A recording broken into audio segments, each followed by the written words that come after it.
কারো অধিকার যদি কেউ নষ্ট করে ওই সমাজটা মানবিক সমাজ কঠিনকালেও হতে পারে না।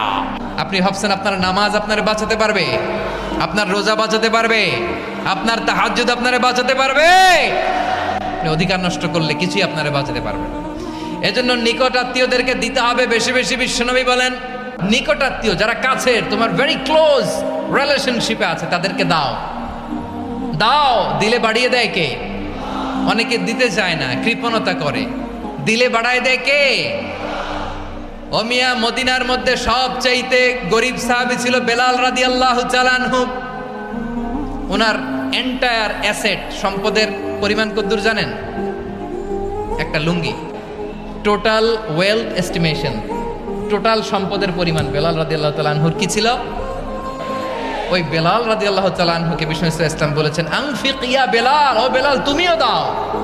ওয়ালা তাখশা মিন যিল আরশি ইখলালা, আরশের অধিপতির তো কোনো ঘাটতি নাই, তুমি দিলে ওই আল্লাহ তোমারে বাড়ায় দিবে। এজন্য আমার প্রিয় ভাইয়েরা, দিলে কমে না, দিলে বাড়ে।